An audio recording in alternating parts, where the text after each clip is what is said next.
ਦੋਸਤੋ ਪੰਜਾਬੀ ਟ੍ਰਿਬਿਊਨ ਦੇ ਪ੍ਰੋਗਰਾਮ ਵੇਲੇ ਦੀ ਗੱਲ ਵਿੱਚ ਤੁਹਾਡਾ ਸਵਾਗਤ ਹੈ। ਮੈਂ ਆਤਿਸ਼ ਗੁਪਤਾ ਤੁਹਾਡੇ ਸਾਹਮਣੇ ਹਾਜ਼ਰ ਹਾਂ ਤੇ ਅੱਜ ਅਸੀਂ ਗੱਲ ਕਰਾਂਗੇ ਕਿਸਾਨ ਜਥੇਬੰਦੀਆਂ ਦੀ ਮੀਟਿੰਗ ਅਤੇ ਵਿਧਾਨ ਸਭਾ ਦੇ ਸੈਸ਼ਨ ਬਾਰੇ, ਜਿਸ ਲਈ ਗੱਲਬਾਤ ਕਰਨ ਲਈ ਸਾਡੇ ਨਾਲ ਵਿਸ਼ੇਸ਼ ਤੌਰ ਤੇ ਹਾਜ਼ਰ ਨੇ ਪੰਜਾਬੀ ਟ੍ਰਿਬਿਊਨ ਦੇ ਨਿਊਜ਼ ਕੋਆਰਡੀਨੇਟਰ ਸ਼੍ਰੀ ਹਮੀਰ ਸਿੰਘ ਜੀ। ਹਮੀਰ ਸਿੰਘ ਜੀ, ਤੁਹਾਡਾ ਬਹੁਤ ਬਹੁਤ ਸਵਾਗਤ ਹੈ। ਜੀ ਸ਼ੁਕਰੀਆ ਆਤਿਸ਼। ਹਮੀਰ ਸਿੰਘ ਜੀ, ਜਿਹੜੀ ਕੱਲ੍ਹ ਕੇਂਦਰ ਸਰਕਾਰ ਅਤੇ ਕਿਸਾਨ ਜਥੇਬੰਦੀਆਂ ਦੇ ਵਿਚਕਾਰ ਮੀਟਿੰਗ ਹੋਈ ਸੀ, ਉਹ ਬੇਸਿੱਟਾ ਰਹੀ ਸੀ। ਉਸ ਤੋਂ ਬਾਅਦ ਕਿਸਾਨ ਜਥੇਬੰਦੀਆਂ ਨੇ ਇਸ ਅੰਦੋਲਨ ਦੀ ਅਗਲੀ ਰਣਨੀਤੀ ਤਿਆਰ ਕਰਨ ਲਈ ਅੱਜ ਚੰਡੀਗੜ੍ਹ ਦੇ ਕਿਸਾਨ ਭਵਨ ਦੇ ਵਿੱਚ ਇੱਕ ਸਾਂਝੇ ਤੌਰ 'ਤੇ ਮੀਟਿੰਗ ਕੀਤੀ ਹੈ। ਅਸੀਂ ਜਾਣਨਾ ਚਾਹਾਂਗੇ ਉਸ ਮੀਟਿੰਗ ਵਿੱਚ ਕੀ ਹੋਇਆ, ਕਿਸਾਨਾਂ ਨੇ ਕੀ ਫੈਸਲਾ ਲਿਆ। ਬਿਲਕੁਲ, ਕਿਸਾਨ ਜਥੇਬੰਦੀਆਂ ਉੱਥੋਂ ਵਾਕਆਊਟ ਕਰਕੇ ਆਈਆਂ ਕਿਉਂਕਿ ਉਹਨਾਂ ਨੂੰ ਇਹ ਲੱਗਿਆ ਕਿ ਕੇਂਦਰ ਸਰਕਾਰ ਗੰਭੀਰ ਨਹੀਂ ਹੈ। ਕੇਵਲ ਉਹਨਾਂ ਨੂੰ ਇੱਕ ਸੈਕਟਰੀ ਨਾਲ ਗੱਲਬਾਤ ਕੀਤੀ ਅਤੇ ਸੈਕਟਰੀ ਵੀ ਸਮਝਾਊ ਲਹਿਜੇ ਸੀਗਾ ਕਿ ਤੁਸੀਂ ਸਮਝੋ, ਅਸਲ 'ਚ ਇਹਨਾਂ ਦੀ ਗੱਲ ਸੁਣਨ ਲਈ ਤਿਆਰ ਨਹੀਂ ਸੀ। ਉਸ ਤੋਂ ਬਾਅਦ ਹਤਾਸ਼ ਹੋ ਕੇ ਜਥੇਬੰਦੀਆਂ ਨੇ ਮੀਟਿੰਗ ਇੱਥੇ ਸੱਦੀ ਹੋਈ ਸੀ ਅੱਜ ਕਿ ਆਪਾਂ ਕੀ ਕਰੀਏ। ਪਹਿਲਾਂ ਹੀ ਮੀਟਿੰਗ ਸੱਦੀ ਸੀ ਕਿ ਉੱਥੋਂ ਆ ਕੇ ਜੋ ਵੀ ਹੋਏਗਾ ਫੈਸਲਾ ਕਰਾਂਗੇ। ਅੱਜ ਦੀ ਇਸ ਮੀਟਿੰਗ ਦੇ ਵਿੱਚ ਕਿਸਾਨ ਜਥੇਬੰਦੀਆਂ ਨੇ ਫੈਸਲਾ ਕੀਤਾ ਕਿ ਸੰਘਰਸ਼ ਉਸੇ ਤਰ੍ਹਾਂ ਜਾਰੀ ਰਹੇਗਾ। ਈਵਨ ਪੰਜਾਬ ਸਰਕਾਰ ਦੀ ਜਿਹੜੀ ਅਪੀਲ ਸੀਗੀ ਕਿ ਰੇਲ ਰੋਕੋ, ਫਿਲਹਾਲ ਅਜੇ ਤੁਸੀਂ ਨਾ ਉਹ ਕਰੋ, ਜਾਰੀ ਰੱਖੋ, ਉਹਨਾਂ ਨੇ ਕਹਿਤਾ ਕਿ 20 ਤਰੀਕ ਤੱਕ ਤਾਂ ਜਾਰੀ ਰਹੂਗਾ ਰੇਲ ਰੋਕੋ ਵੀ, ਜਾਂ ਜਿੰਨੇ ਵੀ ਧਰਨੇ ਜਿਸ ਰੂਪ 'ਚ ਚੱਲ ਰਹੇ ਨੇ, ਚਾਹੇ ਉਹ ਟੋਲ ਪਲਾਜ਼ਿਆਂ 'ਤੇ ਨੇ, ਬੇਸ਼ੱਕ ਉਹ ਮੌਲਜ ਦੇ ਖਿਲਾਫ ਨੇ, ਚਾਹੇ ਉਹ ਪੈਟਰੋਲ ਪੰਪਾਂ 'ਤੇ ਨੇ, ਜਾਂ ਉਹ ਰੇਲਵੇ ਲਾਈਨਾਂ 'ਤੇ ਨੇ, ਉਹ ਸਾਰੇ ਜਾਰੀ ਰਹਿਣਗੇ। ਇੱਕ ਇਸ ਗੱਲ ਦੀ ਆਪਣੀ ਬੇਇੱਜ਼ਤੀ ਮਹਿਸੂਸ ਕਰਦੇ ਹੋਏ ਕਿ ਪ੍ਰਧਾਨ ਮੰਤਰੀ ਇਹਦੇ ਲਈ ਜ਼ਿੰਮੇਵਾਰ ਨੇ, 17 ਤਰੀਕ ਨੂੰ ਜਿੱਥੇ ਜਿੱਥੇ ਵੀ ਧਰਨੇ ਚੱਲ ਰਹੇ ਨੇ ਉੱਥੇ ਇੱਕ ਪ੍ਰੋਟੈਸਟ ਕਰਕੇ ਪ੍ਰਧਾਨ ਮੰਤਰੀ ਦੇ ਪੁਤਲੇ ਵੀ ਫੂਕਣ ਦਾ ਜਿਹੜਾ ਇੱਕ ਸਿਸਟਮ ਉਸ ਲੈਵਲ 'ਤੇ ਐਲਾਨਿਆ ਗਿਆ। ਅਤੇ ਕਿਉਂਕਿ ਪੰਜਾਬ ਸਰਕਾਰ ਨੇ 19 ਤਰੀਕ ਨੂੰ ਵਿਧਾਨ ਸਭਾ ਦਾ ਸੈਸ਼ਨ ਸੱਦਿਆ ਹੋਇਆ ਇਸੇ ਜਿਹੜਾ ਕਾਨੂੰਨਾਂ ਦੇ ਪੱਖ ਨੂੰ ਲੈ ਕੇ ਆਪਣਾ ਬਿੱਲ ਲਿਆਉਣ ਦੇ ਵਾਸਤੇ, ਇਸ ਕਰਕੇ ਜਥੇਬੰਦੀਆਂ ਨੇ ਅਗਲੀ 20 ਤਰੀਕ ਦੀ ਮੀਟਿੰਗ ਰੱਖੀ ਹੈ। ਇੱਕ ਇਹ ਫੈਸਲਾ ਕੀਤਾ ਕਿਉਂਕਿ ਜਥੇਬੰਦੀਆਂ ਨੇ ਪਹਿਲਾਂ ਅਲਟੀਮੇਟਮ ਦਿੱਤਾ ਸੀ ਪੰਜਾਬ ਸਰਕਾਰ ਨੂੰ ਕਿ ਜੇ ਤੁਸੀਂ ਹਫ਼ਤੇ ਦੇ ਅੰਦਰ ਅੰਦਰ ਨਹੀਂ ਵਿਧਾਨ ਸਭਾ ਦਾ ਸੈਸ਼ਨ ਬੁਲਾਉਂਦੇ ਤਾਂ ਕਾਂਗਰਸੀ ਆਗੂਆਂ ਦਾ ਵੀ ਉਸੇ ਤਰੀਕੇ ਨਾਲ ਘਿਰਾਓ ਕੀਤਾ ਜਾਏਗਾ ਜਿਸ ਤਰੀਕੇ ਨਾਲ ਭਾਰਤੀ ਜਨਤਾ ਪਾਰਟੀ ਦੇ ਆਗੂਆਂ ਦਾ ਚੱਲਦਾ। ਅਤੇ ਉਹਨਾਂ ਨੇ ਉਹ ਸੱਦਾ ਤਾਂ ਵਾਪਸ ਲੈ ਲਿਆ। ਨਾਲ ਦੀ ਨਾਲ ਇਹ ਜ਼ਰੂਰ ਕਿਹਾ ਕਿ ਉਹ ਇੱਕ ਲਿਸਟਾਂ ਲੈਣਗੇ, ਜਿੱਥੇ ਵੀ ਬੀਜੇਪੀ ਦੇ ਕੇਂਦਰੀ ਮੰਤਰੀ ਆਉਣਗੇ, ਕੋਈ ਵਰਚੁਅਲ ਮੀਟਿੰਗ ਕਰਨ ਆਵੇ, ਕੋਈ ਜਿਵੇਂ ਵੀ ਮਰਜ਼ੀ ਆਵੇ, ਉਹਨਾਂ ਦਾ ਘਿਰਾਓ ਕੀਤਾ ਜਾਏਗਾ ਪੰਜਾਬ ਦੇ ਵਿੱਚ ਜਿੱਥੇ ਵੀ ਕਿਤੇ ਆਉਣਗੇ, ਕਿਉਂਕਿ ਇਸ ਗੱਲ ਕਰਕੇ ਕੀਤਾ ਜਾਏਗਾ ਕਿ ਉਹ ਕਿਸਾਨਾਂ ਦੇ ਨੂੰ ਗੁੰਮਰਾਹ ਵੀ ਕਰ ਰਹੇ ਨੇ ਅਤੇ ਕਿਸਾਨਾਂ ਦੀ ਗੱਲ ਵੀ ਗੰਭੀਰਤਾ ਨਾਲ ਸੁਣਨ ਲਈ ਤਿਆਰ ਨਹੀਂ ਹੋ ਰਹੇ। ਇੱਕ ਹੋਰ ਗੱਲ ਜਿਹੜੀ ਇੱਕ ਇਸੇ ਮੀਟਿੰਗ ਦੇ ਵਿੱਚ ਸਾਹਮਣੇ ਆਈ ਹੈ ਉਹ ਇਹ ਹੈ ਕਿ ਐਸੇ ਅਕਤੂਬਰ ਦੇ ਮਹੀਨੇ ਦੇ ਦੌਰਾਨ ਹੀ ਪੂਰੇ ਸਮੁੱਚੇ ਦੇਸ਼ ਦੀਆਂ ਕਿਸਾਨ ਜਥੇਬੰਦੀਆਂ ਦੀ ਮੀਟਿੰਗ ਦਿੱਲੀ ਦੇ ਵਿੱਚ ਇੱਕ ਬੁਲਾਏ ਜਾਣ ਦਾ ਇੱਕ ਪ੍ਰੋਗਰਾਮ ਹੈ। ਇਹਦਾ ਮਤਲਬ ਇਹ ਹੈ ਕਿ ਇਸ ਸੰਘਰਸ਼ ਨੂੰ ਕਿਸ ਪੱਧਰ 'ਤੇ ਫੈਲਾਇਆ ਜਾਣਾ ਚਾਹੀਦਾ ਹੈ। ਔਰ ਜਿਹੜਾ ਕੱਲ੍ਹ ਮੈਮੋਰੰਡਮ ਵੀ ਦਿੱਤਾ ਹੈ, 2 ਮੰਗ ਪੱਤਰ ਜਿਹੜੇ ਦੇ ਕੇ ਆਈਆਂ ਨੇ ਕਿਸਾਨ ਜਥੇਬੰਦੀਆਂ, ਔਰ ਅੱਜ ਹੀ ਇੱਕ ਬਿਆਨ ਵੀ ਖੇਤੀਬਾੜੀ ਸਕੱਤਰ ਵੱਲੋਂ, ਕੇਂਦਰੀ ਖੇਤੀਬਾੜੀ ਸਕੱਤਰ ਵੱਲੋਂ ਜਾਰੀ ਹੋਇਆ ਮੀਡੀਆ ਨੂੰ ਕਿ ਕਿਸਾਨ ਜਥੇਬੰਦੀਆਂ ਠੀਕ ਨਹੀਂ ਕਰ ਰਹੀਆਂ। ਅਸੀਂ 2 ਘੰਟੇ ਗੱਲ ਕੀਤੀ, ਉਹਨਾਂ ਸਮੱਸਿਆਵਾਂ 'ਤੇ ਗੱਲ ਕਰਦੇ ਰਹੇ, ਪਰ ਕਿਸਾਨ ਜਥੇਬੰਦੀਆਂ ਨੇ ਜੋ 2 ਮੈਮੋਰੰਡਮ ਦਿੱਤੇ ਨੇ, ਇੱਕ ਮੈਮੋਰੰਡਮ ਦਿੱਤਾ ਇਹਨਾਂ 28 ਜਥੇਬੰਦੀਆਂ ਨੇ ਅਤੇ ਇੱਕ ਮੈਮੋਰੰਡਮ ਦਿੱਤਾ BKU ਉਗਰਾਹਾਂ ਨੇ। ਇਹਨਾਂ ਦਾ ਇੱਕ ਲਗਭਗ 5 ਪੇਜਾਂ ਦਾ, 5 ਪੰਨਿਆਂ ਦਾ ਅੰਗਰੇਜ਼ੀ 'ਚ ਲਿਖਿਆ ਹੋਇਆ ਕੱਲਾ ਇੱਕ ਤਰਤੀਬਵਾਰ ਇਹਨਾਂ ਕਾਨੂੰਨਾਂ ਦੇ ਨੂੰ ਫੋਕਸ 'ਚ ਰੱਖ ਕੇ ਇੱਕ ਦਿੱਤਾ ਹੋਇਆ ਮੈਮੋਰੰਡਮ ਹੈ। ਅਤੇ ਉਹਨਾਂ ਦਾ 10 ਮੰਗਾਂ ਵਾਲਾ ਮੈਮੋਰੰਡਮ ਹੈ ਉਗਰਾਹਾਂ ਗਰੁੱਪ ਦਾ, ਜਿਹੜਾ ਪੰਜਾਬੀ 'ਚ ਲਾਈਨਾਂ 'ਚ ਡਿਮਾਂਡ ਜਿਵੇਂ ਮੰਗ ਲਿਖੀ ਹੋਈ ਹੈ। ਇਹਦੇ 'ਚ ਇੱਕ ਫਰਕ ਹੁਣ ਇਹ ਦਿਖਾਈ ਦੇ ਰਿਹਾ ਕਿ ਜਿਹੜੀਆਂ ਇਹ ਜਥੇਬੰਦੀਆਂ ਨੇ ਇੱਕ ਆਪਣੇ ਮੰਗ ਪੱਤਰ ਦੇ ਰਾਹੀਂ ਜਿਹੜੀ ਇੱਕ ਮੰਗ ਹੋਰ ਖੜੀ ਕੀਤੀ ਹੈ। ਜਿਹੜੇ ਲੋਕ ਇਹ ਕਹਿ ਰਹੇ ਸੀਗੇ ਕਿ ਕਿਸਾਨ ਜਥੇਬੰਦੀਆਂ ਕੇਵਲ MSP ਤੱਕ ਹੀ ਉਹਨਾਂ ਦਾ ਸੰਘਰਸ਼ ਸੀਮਤ ਹੈ, ਘੱਟੋ ਘੱਟ ਸਮਰਥਨ ਮੁੱਲ ਦੀ ਗੱਲ ਕਰਦੀਆਂ ਨੇ। ਇਹਨਾਂ ਦੇ ਮੈਮੋਰੰਡਮ ਦੇ ਵਿੱਚ ਬਾਰ-ਬਾਰ ਉਹਨਾਂ ਸਾਰੇ ਕਾਨੂੰਨਾਂ ਬਾਰੇ ਇਹ ਲਿਖਿਆ ਗਿਆ ਹੈ ਕਿ ਇਹ ਫੈਡਰਲਿਜ਼ਮ ਨੂੰ ਕਮਜ਼ੋਰ ਕਰਨ ਵਾਲਾ ਹੈ, ਰਾਜਾਂ ਦੇ ਅਧਿਕਾਰਾਂ ਦੇ ਹੱਕਾਂ 'ਤੇ ਛਾਪਾ ਮਾਰਨ ਵਾਲਾ ਹੈ, ਔਰ ਇਹ ਨਹੀਂ ਹੈ ਠੀਕ। ਇਸ ਕਰਕੇ ਇਹਦਾ ਮਤਲਬ ਇਹ ਹੈ ਕਿ ਇਹ ਜਥੇਬੰਦੀਆਂ ਦੇ ਓਵਰਆਲ ਮੈਮੋਰੰਡਮ 'ਚ ਜਾਂ ਮਾਨਸਿਕਤਾ 'ਚ ਜਾਂ ਅੰਦੋਲਨ ਦਾ ਇੱਕ ਹਿੱਸੇ ਦੇ ਵਜੋਂ ਫੈਡਰਲਿਜ਼ਮ ਦਾ ਜਿਹੜਾ ਸਵਾਲ ਹੈ ਇਹ ਉੱਭਰੇ ਹੈ ਲਿਖਤੀ ਤੌਰ ਦੇ ਉੱਤੇ ਵੀ, ਔਰ ਵੱਡੇ ਪੱਧਰ 'ਤੇ ਉਸ ਮਾਮਲੇ ਦੇ ਵਿੱਚ ਗੱਲ ਕੀਤੀ ਹੈ, ਦਲੀਲ ਦਿੱਤੀ ਗਈ ਹੈ। ਇਸੇ ਕਰਕੇ ਹੀ ਜਿਹੜਾ ਇਹ ਦਬਾਅ ਹੈ ਪੰਜਾਬ ਦੀ ਸਰਕਾਰ ਦੇ ਉੱਤੇ ਕਿ ਤੁਸੀਂ ਆਪਣਾ ਕਾਨੂੰਨ ਲਿਆਓ, ਇਹ ਵੀ ਫੈਡਰਲਿਜ਼ਮ ਦਾ ਇੱਕ ਹਿੱਸਾ ਹੈ ਕਿ ਤੁਸੀਂ ਜੇ ਸੂਬਿਆਂ ਦਾ ਹੱਕ ਜਿਹੜਾ ਜੇ ਜਾ ਰਿਹਾ ਤਾਂ ਤੁਸੀਂ ਕਿਉਂ ਤਰੱਦਦ ਨਹੀਂ ਕਰਦੇ ਇਸ ਮਾਮਲੇ ਦੇ ਵਿੱਚ। ਇਹਦੇ ਤੋਂ ਇਲਾਵਾ ਦੇਸ਼ ਦੇ ਵਿੱਚ ਵੀ ਜੇਕਰ ਆਪਾਂ ਦੇਖੀਏ ਲਗਭਗ 18 ਸੂਬਿਆਂ ਦੇ ਵਿੱਚ ਅੰਦੋਲਨ ਹੋਏ ਨੇ। ਸਾਡੇ ਤਾਂ ਅਜੇ ਇਹ ਕਿਹਾ ਜਾ ਰਿਹਾ ਕੁਝ ਲੋਕਾਂ ਦੀ ਸੂਚਨਾ ਉਸ ਪੱਧਰ 'ਤੇ ਨਹੀਂ ਹੈ, ਨੈਸ਼ਨਲ ਲੈਵਲ ਦਾ ਮੀਡੀਆ ਵੀ ਉਹਨਾਂ ਨੂੰ ਨਹੀਂ ਚੱਕ ਰਿਹਾ, ਜਾਂ ਉਹ ਲੋਕਲ ਮੀਡੀਆ 'ਚ ਕਈ ਵਾਰ ਆਪਣੀ ਜ਼ੁਬਾਨ 'ਚ ਰਹਿ ਜਾਂਦੇ ਹੋਣਗੇ, ਉਹ ਅਲੱਗ ਸਵਾਲ ਹੈ। ਜਿਵੇਂ ਕਰਨਾਟਕਾ ਦੇ ਵਿੱਚ 21 ਸਤੰਬਰ ਤੋਂ ਲੈ ਕੇ 28 ਸਤੰਬਰ ਤੱਕ ਲਗਾਤਾਰ, 21 ਨੂੰ ਤਾਂ ਬੰਗਲੌਰ 'ਚ ਬਹੁਤ ਵੱਡੀ ਰੈਲੀ ਲੱਖਾਂ ਦੀ ਤਾਦਾਦ ਦੇ ਵਿੱਚ ਹੋਈ ਸੀ। 28 ਤਰੀਕ ਨੂੰ ਕਰਨਾਟਕ ਬੰਦ ਦਾ ਉਹਨਾਂ ਨੇ ਸੱਦਾ ਦਿੱਤਾ, ਆਪਣੇ 25 ਨੂੰ ਦਿੱਤਾ ਗਿਆ ਸੀ ਜਿਹੜਾ ਜਿਵੇਂ। ਔਰ ਇਸੇ ਤਰੀਕੇ ਦੇ ਨਾਲ ਕੇਰਲਾ ਦੇ ਵਿੱਚ ਵੀ, ਤਾਮਿਲਨਾਡੂ ਦੇ ਵਿੱਚ ਵੀ, ਯੂਪੀ ਦੇ ਵਿੱਚ ਵੀ, ਵੱਖ-ਵੱਖ ਸਟੇਟਾਂ ਦੇ ਵਿੱਚ, ਔਰ ਹਰਿਆਣੇ 'ਚ ਤਾਂ ਹੈ ਹੀ ਹੈ, ਰੋਜ਼ ਮੰਤਰੀਆਂ ਨੂੰ ਘੇਰ ਰਹੇ ਨੇ ਉਹ ਜਿਹੜੇ ਬੀਜੇਪੀ ਦੇ ਨੇ। ਦੁਸ਼ਯੰਤ ਚੌਟਾਲਾ ਦੇ ਘਰ ਮੂਹਰੇ ਪੱਕਾ ਮੋਰਚਾ ਲੱਗਿਆ ਹੋਇਆ। ਉਹ ਸਾਰਿਆਂ ਦੇ ਵਿੱਚ ਉੱਥੋਂ ਦੇ ਜਿਹੜੇ ਖੇਤੀ ਨਾਲ ਜੁੜੇ ਮਾਹਰ ਨੇ ਤੇ ਜਿਹੜੇ ਕਿਸਾਨ ਜਥੇਬੰਦੀਆਂ ਨੇ, ਉਹਨਾਂ ਸਾਰਿਆਂ ਨੇ ਇਹ ਮੁੱਦਾ ਉਠਾਇਆ ਹੋਇਆ ਹੈ ਕਿ ਰਾਜਾਂ ਦੇ ਜਿਹੜੇ APMC ਐਕਟ ਨੇ ਉਹਨਾਂ ਨੂੰ ਇਹ ਬਾਈਪਾਸ ਕਰਨ ਵਾਲਾ ਹੈ, ਔਰ ਇਹ ਨਹੀਂ ਬਰਦਾਸ਼ਤਯੋਗ। ਇਹਦਾ ਮਤਲਬ ਇੱਕ ਕਾਮਨ ਗਰਾਊਂਡ ਇਹ ਵੀ ਬਣੇਗੀ ਜਿੱਥੇ MSP ਬਣੇਗੀ, ਜਾਂ ਜਿਹੜੇ ਥਾਵਾਂ ਤੇ MSP ਦਾ ਉੱਡਾ ਫਾਇਦਾ ਨਹੀਂ ਵੀ ਹੈ, ਉੱਥੇ ਫੈਡਰਲਿਜ਼ਮ ਆਉਣ ਵਾਲੇ ਦਿਨਾਂ ਦੇ ਵਿੱਚ ਸਾਰੀਆਂ ਜਥੇਬੰਦੀਆਂ ਦਾ, ਸੂਬੇ ਦੇਸ਼ ਪੱਧਰ ਦੀਆਂ ਦਾ ਇੱਕ ਸਾਂਝਾ ਗਰਾਊਂਡ ਬਣ ਜਾਏਗਾ, ਇੱਕ ਸਾਂਝੀ ਜਦੋਜਹਿਦ ਦਾ ਇਸ ਪਾਸੇ ਵੱਲ ਚੱਲ ਰਿਹਾ। ਔਰ ਕਰਨਾਟਕ ਨੇ ਇੱਕ ਹੋਰ ਰਸਤਾ ਦਿਖਾਇਆ, ਬਲਕਿ ਪੰਜਾਬ ਦੇ ਸੰਘਰਸ਼ ਨੂੰ ਵੀ ਉਤੋਂ ਸੇਧ ਲੈਣੀ ਚਾਹੀਦੀ ਹੈ। ਕਰਨਾਟਕ ਦੇ ਵਿੱਚ ਇੱਕ ਸਾਂਝਾ ਫੋਰਮ ਬਣਿਆ ਜਿਹਦੇ ਤਹਿਤ ਉਹ ਸੰਘਰਸ਼ ਚੱਲ ਰਿਹਾ, ਔਰ ਵੱਡੀਆਂ ਰੈਲੀਆਂ ਹੋ ਰਹੀਆਂ ਨੇ। ਉਹਦੇ ਵਿੱਚ ਕਿਸਾਨੀ ਦੇ ਲੀਡਰ, ਦਲਿਤਾਂ ਦੇ ਲੀਡਰ, ਔਰ ਕਿਰਤੀਆਂ ਦੇ ਜਿਹੜੇ ਟ੍ਰੇਡ ਯੂਨੀਅਨਾਂ ਦੇ ਲੀਡਰ ਨੇ ਸਾਂਝੇ, ਉਹਨਾਂ ਦਾ ਸਾਂਝਾ ਇੱਕ ਸੰਘਰਸ਼ ਫੋਰਮ ਬਣਿਆ। ਜਿਵੇਂ ਇੱਥੇ 31 ਜਥੇਬੰਦੀਆਂ ਦਾ ਕਿਸਾਨੀ ਦਾ ਬਣਿਆ ਹੋਇਆ, ਔਰ ਉਹਦੇ ਨਾਂ ਤੇ ਆ ਜਦੋਂ ਕੱਲੇ ਨੂੰ ਪੁੱਛਿਆ ਜਾਂਦਾ, ਉਹ ਕਹਿੰਦੇ ਨੇ ਕਿ ਮੋਦੀ ਸਰਕਾਰ ਦਾ ਇੱਕ ਰਣਨੀਤੀ ਹੈ।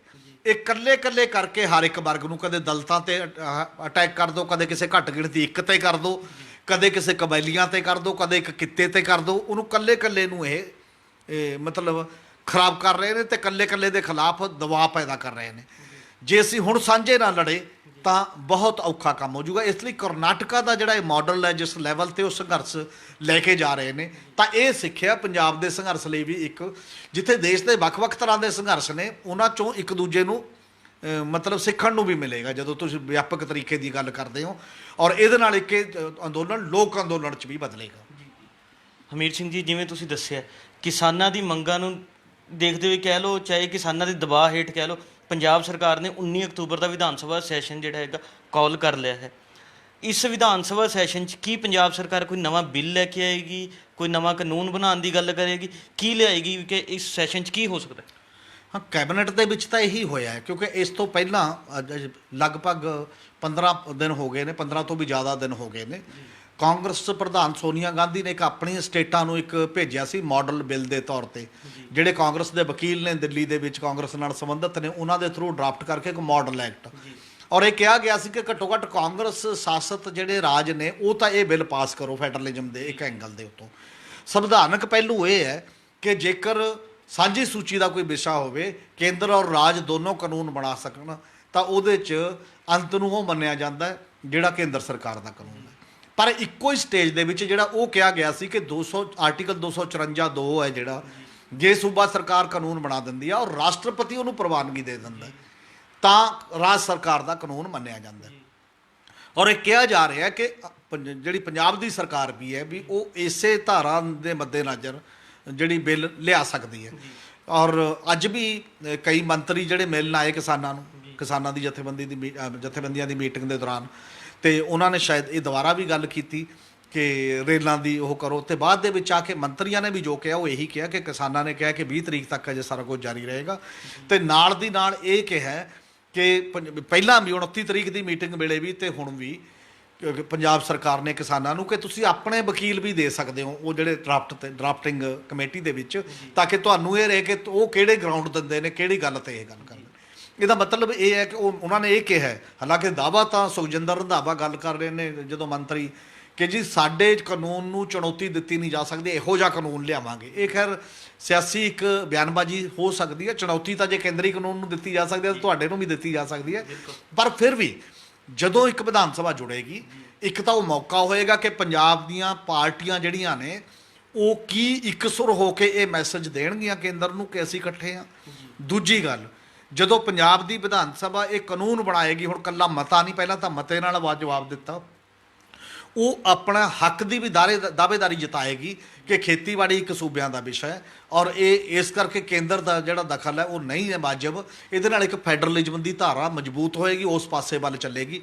ਇਦੋਂ ਪਹਿਲਾਂ ਵੀ ਜੇਕਰ ਦੇਖਿਆ ਜਾਏ, ਜੰਮੂ ਕਸ਼ਮੀਰ ਦੀ ਪੁਰਾਣੀ ਜਦੋਂ ਸਰਕਾਰ ਸੀ, ਹੁਣ ਤਾਂ ਯੂਟੀ ਬਣਾਤੀ, ਉਹਨਾਂ ਨੇ ਆਟੋਨਮੀ ਦੀ ਖੁਦਮੁਖਤਿਆਰੀ ਦਾ ਮਤਾ ਪਾਸ ਕੀਤਾ। ਤਾਮਿਲਨਾਡੂ ਦੀ ਵਿਧਾਨ ਸਭਾ ਨੇ ਖੁਦਮੁਖਤਿਆਰੀ ਦਾ ਮਤਾ ਪਾਸ ਕੀਤਾ। ਨਤੀਸ਼ ਕੁਮਾਰ ਬੀਜੇਪੀ ਨਾਲ ਸਾਂਝਾ ਸਰਕਾਰ ਬਣਾ ਰਿਹਾ, ਉਹ ਬਿਹਾਰ ਨੂੰ ਸਪੈਸ਼ਲ ਸਟੇਟਸ ਮੰਗਦੇ ਰਹੇ ਨੇ। ਔਰ ਇਸ ਕਰਕੇ ਜਿੰਨੀਆਂ ਵੀ ਸਟੇਟਾਂ ਨੇ ਓਵਰਆਲ, ਉਹ ਸਾਰੀਆਂ ਉਸ ਪਾਸੇ ਵੱਲ ਜਾਂਦੀਆਂ ਨੇ।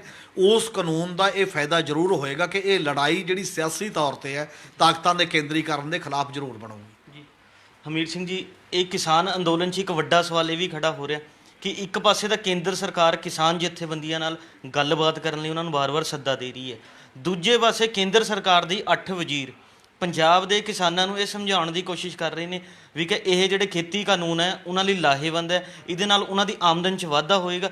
ਇਹ ਸਭ ਨੂੰ ਕਿਵੇਂ ਦੇਖਿਆ ਜਾ ਰਿਹਾ? ਉਹ ਸਾਰੇ ਕੇਂਦਰ ਵੀ ਤੇ ਬੀਜੇਪੀ ਦੇ ਵੀ ਇੱਥੇ ਜਿਹੜੇ ਮਤਲਬ ਛੋਟੇ ਤੋਂ ਲੈ ਕੇ ਜਿਹੜੇ ਲੀਡਰ ਹੈ ਨੇ ਜਿਸ ਲੈਵਲ ਦੇ, ਉਹ ਸਾਰੇ ਹੀ ਇਹ ਕਹਿ ਰਹੇ ਨੇ ਕਿ ਕਿਸਾਨ ਨੂੰ ਸਮਝ ਨਹੀਂ ਆ ਰਹੀ।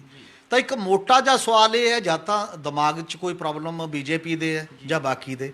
ਜਿਹਨੂੰ ਤੁਸੀਂ ਦੇ ਰਹੇ ਹੋ ਦਵਾਈ, ਬੰਦਾ ਕਹਿੰਦਾ ਮੇਰੇ ਹਿੱਤ 'ਚ ਨਹੀਂ ਹੈ, ਮੈਂ ਨਹੀਂ ਲੈ ਰਿਹਾ ਇਹ, ਤੁਸੀਂ ਧੱਕੇ ਨਾਲ ਫਾਇਦਾ ਕਰਨ ਕਿਉਂ ਚੱਲੇ ਹੋਏ ਹੋ?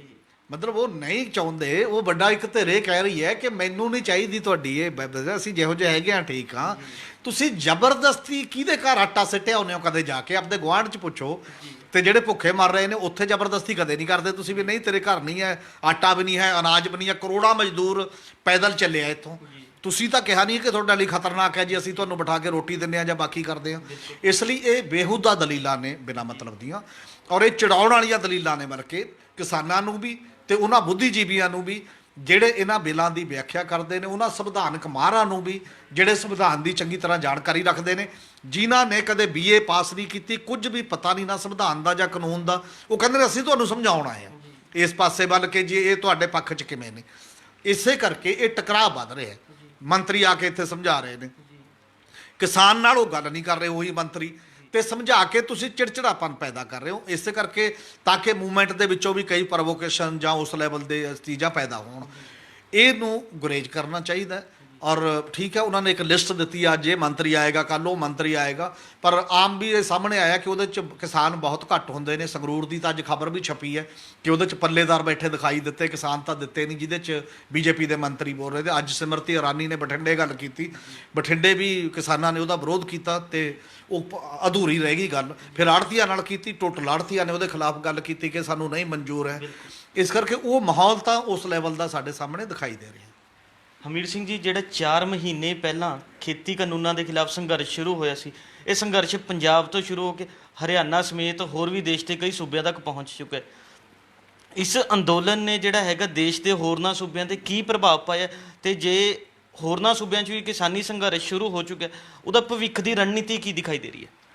ਮੈਨੂੰ ਲੱਗਦਾ ਜੇ ਕਿਸਾਨ ਅੰਦੋਲਨਾਂ ਦਾ ਇਤਿਹਾਸ ਦੇਖਿਆ ਜਾਏ ਤਾਂ ਕਿਸਾਨ ਅੰਦੋਲਨ ਇਕੱਲਾ ਕਿਸਾਨ ਅੰਦੋਲਨ ਨਹੀਂ ਰਹਿੰਦਾ, ਉਹ ਸਿਆਸਤ ਦੇ ਵਿੱਚ ਤਬਦੀਲ ਹੁੰਦਾ ਹਮੇਸ਼ਾ ਹੀ। ਔਰ ਹਰ ਅੰਦੋਲਨ ਦੀ ਇੱਕ ਆਪਣੀ ਸਿਆਸਤ ਹੁੰਦੀ ਹੈ।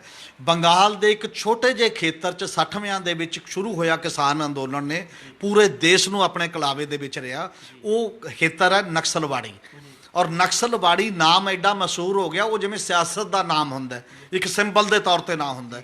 ਔਰ ਉਸ ਅੰਦੋਲਨ ਦਾ ਅਸਰ ਪੂਰੇ ਦੇਸ਼ ਦੇ ਵਿੱਚ ਇਸ ਕਦਰ ਪਿਆ, ਯੂਨੀਵਰਸਿਟੀਆਂ ਦੇ ਵਿੱਚ, ਕਾਲਜਾਂ ਦੇ ਵਿੱਚ, ਨੌਜਵਾਨਾਂ ਦੇ ਵਿੱਚ, ਲੇਖਕਾਂ ਦੇ ਵਿੱਚ, ਕਵੀਆਂ ਦੇ ਵਿੱਚ, ਇਸ ਪੱਧਰ 'ਤੇ ਉਹਦਾ ਦਿਮਾਗੀ ਅਸਰ ਸਾਡੇ ਸਾਹਮਣੇ ਅੱਜ ਤੱਕ ਦਿਖਾਈ ਦੇ ਰਿਹਾ। ਔਰ ਉਹ ਸਾਰਾ ਲਿਟਰੇਚਰ ਨੂੰ ਪ੍ਰਭਾਵਿਤ ਕੀਤਾ, ਜ਼ਿੰਦਗੀ ਨੂੰ ਪ੍ਰਭਾਵਿਤ ਕੀਤਾ। ਕਿਸੇ ਅੰਦੋਲਨ ਦਾ ਸਿਆਸੀ ਤੌਰ 'ਤੇ ਕਿੰਨਾ ਸਫਲ ਕਿੰਨਾ ਅਸਫਲ, ਇਸੇ ਗੱਲ ਤੋਂ ਅੰਦਾਜ਼ਾ ਹੁੰਦਾ ਕਿ ਉਹਨਾਂ ਨੇ ਲੋਕਾਂ ਦੀ ਕਲਪਨਾ ਨੂੰ, ਉਸ ਜਨਰੇਸ਼ਨ ਨੂੰ ਦਿਸ਼ਾ ਦੇ ਰੂਪ ਦੇ ਵਿੱਚ ਕਿੰਨਾ ਅਸਰ ਪਾਇਆ।